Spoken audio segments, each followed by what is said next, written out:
Allez, cette question à présent, à quelle sauce votre argent va-t-il être mangé maintenant qu'Emmanuel Macron est élu président? Laurent, bonjour. Bonjour David. Laurent Grassin, journaliste, Boursorama. Et on se la pose cette question, on en a beaucoup parlé, mais il faut revenir dessus maintenant. Ça y est, il est élu. Ouais. Qu'est-ce qui va changer pour votre épargne, pour votre argent? Allez, déjà, quand on est salarié, il y en a beaucoup des salariés, qu'est-ce que ça change pour eux? Bon, déjà, la dernière nouvelle en date, c'est qu'on le pressentait, ça y est, c'est maintenant officiel, on va reporter cette histoire de prélèvement à la source. Hein, le côté compliqué, usine à gaz, Bercy n'en voulait pas, enfin on n'était pas très sûr. Donc voilà, ouais, pour le moment il ne se passe rien, on va prendre le temps. Si on revient pour les salariés, il y a quand même cette grande réforme qui est la baisse des charges salariales, hein, il y a certes une augmentation de 1,7 point de la CSG, mais... Ah bon? Oui, oui, voilà, qui a fâché beaucoup de gens, donc qui pénalisera effectivement, on l'a vu, hein, notamment les retraités les plus favorisés, puisque 40%. Et pour les salariés, il y a des vraies baisses de charges pour les salariés, de cotisation, voilà. la maladie, le chômage, Ouais. ça saute. Hein. Alors il faut le dire parce que beaucoup de gens ont compris que c'était des baisses de charges qui profiteraient au patronat. Hein. Il y a beaucoup de gens, quand on lit les commentaires sur les réseaux sociaux, ils disent ça, ce sera pour les patrons, ce sera pas pour nous. Non, il y en a pour les patrons. Il y en a aussi, mais il y en a pour les salariés avec un gain net de pouvoir d'achat assez rapide quand même. Voilà. Ok, sinon pour les salariés, quoi d'autre? Pour les salariés, il y a aussi il y a la défiscalisation des heures supplémentaires. On n'en a pas beaucoup parlé, mais c'est aussi un des points du programme Macron. Donc il y a retour à ces exonérations des heures supplémentaires. Voilà, c'est un retour de Sarkozy. Et puis une option qui est passée aussi un petit peu inaperçue sur l'individualisation possible de votre déclaration d'impôt. Alors c'est quoi ce bazar? C'est qu'en gros, d'impôt sur le revenu. En gros, quand vous êtes pacsé ou marié, vous faites votre déclaration en commun, ce qui est avantageux pour la plupart des couples, mais pas pour certains.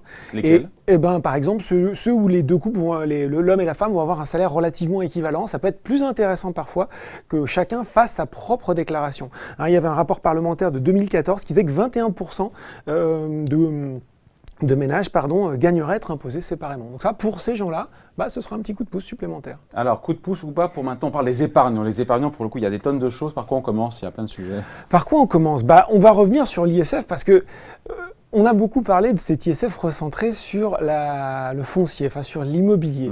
Ce qui est quand même une belle façon de dire que l'ISF va quand même, beaucoup de gens vont sortir du scope de l'ISF, puisqu'en gros, tout ce qui est actif financier, que ce soit l'assurance vie, les détentions d'actions ou autres, les valeurs mobilières, sortent de l'ISF. Donc c'est quand même un assez joli cadeau pour les gens qui ont des portefeuilles d'actions ou autres. On l'a vu, c'est la volonté d'Emmanuel Macron de renforcer, en tout cas de mobiliser, il l'a dit, l'argent des Français vers l'économie, de le rendre utile, mais c'est quand même un sacré cadeau. Après, le gros du morceau, c'est la fameuse flat tax, hein, la taxe de 30%, forfaitaire, qui s'applique à quoi alors? Les plus-values mobilières? Donc les plus-values sur actions, sur obligations. Voilà, exactement. Et avec des effets différents. On a beaucoup parlé de l'assurance vie sur votre plateau. C'est quand même pas si terrible parce que en fait, la mesure, elle a été précisée au fur et à mesure. On voit que ce sera effectivement 30% sur les versements nouveaux à venir sur des contrats de plus de 150 000 euros. Il n'y en a quand même pas tant que ça, des Français qui sont dans ces conditions. Et puis, il y a quand même cette question sur la durée de détention, puisqu'aujourd'hui, en fait, avec cette taxe à 30%, ça pourrait être plus intéressant de sortir plutôt de l'assurance vie, puisque vous savez que la taxation décroît avec la durée de détention. Donc, il faudra que ce soit précisé. Ça, c'est pas très clair. Mais... donc il y a cette taxe, on l'a vu, de 30%, c'est pas forcément très intéressant, mais ni très pénalisant sur l'assurance vie. Par contre, c'est assez intéressant sur les actions, hein, pour les gens qui sont sur Boursorama. Les plus-values, c'est un bazar sans nom, les plus-values d'actions. On est à... Il y a ce qu'on appelle la durée de détention. Voilà, il y a la durée de détention. Voilà, alors c'est la même chose. Qu'est-ce qui va se passer? Est-ce qu'effectivement... on est à 30% et on peut, comme ça, revendre du jour au lendemain. Ça va être à préciser. Et si c'est le cas, c'est sûr que ça peut peut-être amener des gens à boursicoter. Bon, sur la question des dividendes, si on touche des dividendes ou des intérêts sur obligations, on a le prélèvement libératoire ou on revient toujours au système avec un crédit d'impôt? A priori, on sera là aussi, ça pose des questions parce que le prélèvement, si on est taxé sur l'impôt, ça peut être plus avantageux effectivement pour les dividendes. Cette flat tax ne sera pas forcément meilleure. Parce que la flat tax, elle est sur 100% des gains, alors que le système actuel, c'est un abattement. Alors je crois que c'est 40% une sauve, 40% et après on a l'impôt sur le revenu. Voilà, exactement. Donc pareil, à préciser, là, il y a beaucoup de choses qui ont été lancées. A priori, c'est simple. mais le diable est dans les détails. Il va falloir voir maintenant comment il va réussir à appliquer concrètement cette taxe sur les différents mécanismes qui ont déjà été mis en place. Bon, besoin d'avoir des précisions. Donc on a vu les salariés, Laurent, on a vu les épargnants, il reste les propriétaires qui sont aussi épargnants quelque part, mais les propriétaires, ceux qui font des investissements dans le foncier locatif, qu'est-ce qui change pour eux maintenant avec l'élection du président Macron? La mesure phare, hein, 80%. C'est fini, la taxe d'habitation, ça y est, c'est terminé. On parle des propriétaires, là, non? Oui. Encore qu'on peut être occupant aussi. Exactement. Donc ça, c'est quand même la grosse nouvelle. Ça, pour celles et ceux qui auront, je crois que c'est un salaire de moins de 5 000 euros. Oui. Pour les foyers fiscaux. Oui, mais pareil, cette précision-là, précision-là, je ne l'ai pas retrouvée partout, effectivement. Mais bon, 80%, le chiffre parle de lui-même. Il y a déjà 40% des ménages français qui sont déjà exonérés de taxes d'habitation, il faut quand même le préciser. C'est pas si mal quand même, hein. Il y en aura plus. Et puis il y a quand même différentes choses aussi qui sont prévues. Il y a le crédit d'impôt pour la transition énergétique qui sera transformé en une prime immédiatement perceptible au moment des travaux. Donc là, vous touchez tout de suite l'argent, c'est pas si mal. Pour ceux qui font dans l'investissement locatif, on va proroger le Pinel. Là aussi, on évalue beaucoup chez Emmanuel Macron. Là, on va voir si ça marche. Avant, c'était le prélèvement à la source, là, c'est le Pinel. On va voir, est-ce que ça marche? Il y a encore du Pinel, mais peut-être pas pour très longtemps. Voilà, c'est peut-être ça. Et puis, une mesure phare aussi, quand même, qui était parue sur la loi logement, c'est l'encadrement des loyers.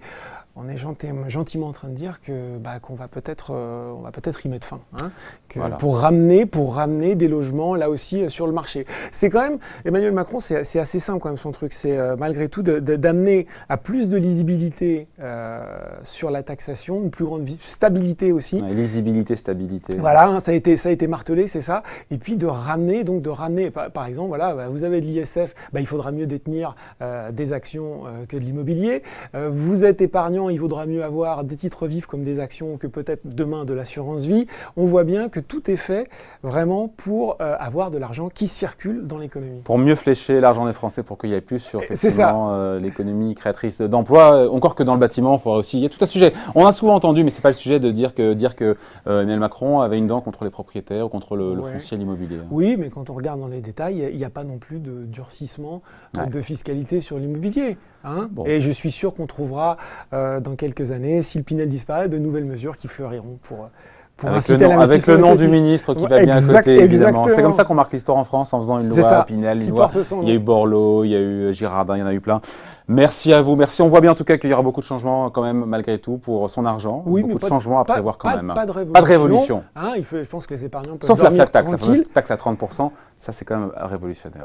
Oui, c'est révolutionnaire, mais encore une fois, ça ne va pas bouleverser la donne de votre épargne. Vous n'allez pas vous dire maintenant, il faut que je fasse un arbitrage très très vite parce que demain on va me prendre... Mais ça va dans le bon sens. Et bien voilà. Pour l'épargnant. C'est le but en tout cas. Et c'est dit. Merci Laurent Grassin, journaliste à Boursorama. Merci pour ces explications. Au revoir.